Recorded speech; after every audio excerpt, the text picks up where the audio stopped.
The bubble has burst.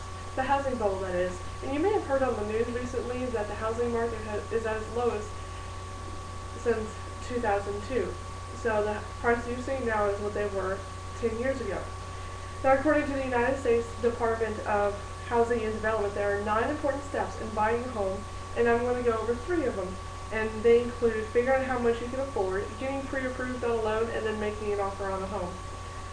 Now, whenever you're looking to see how much you can afford, there are several little things you have to factor in, including property taxes, the home insurance. These are 2 things that you kind of overlook whenever you're thinking about how much you can actually pay.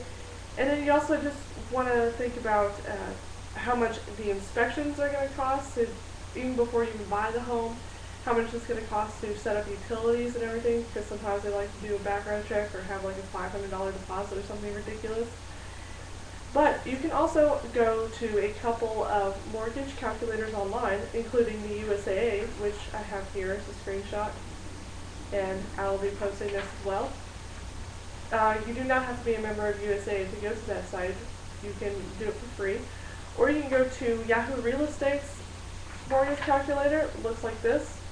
It has a few more items, and it is a little bit more in-depth. It has items such as monthly child support payments, monthly auto payments, so it takes into account all your other debt as well, and not just how much money you are making every month.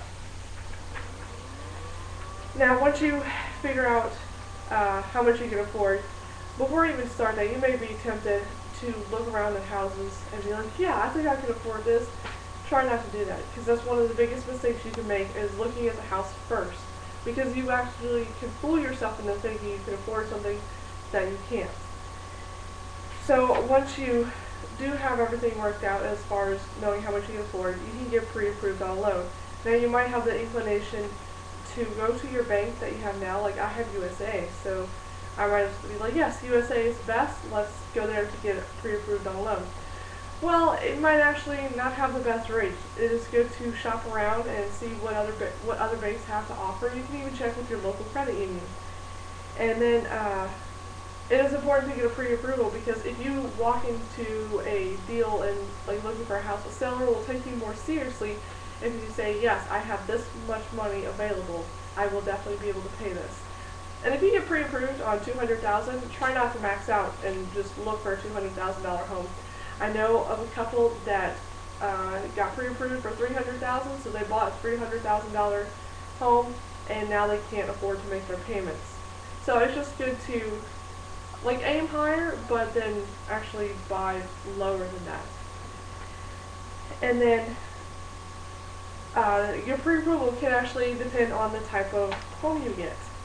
You can, so I have pictures here of a regular home, single family, detached home, and then you have your townhomes, and then you also have your condos up here, and then a mobile home.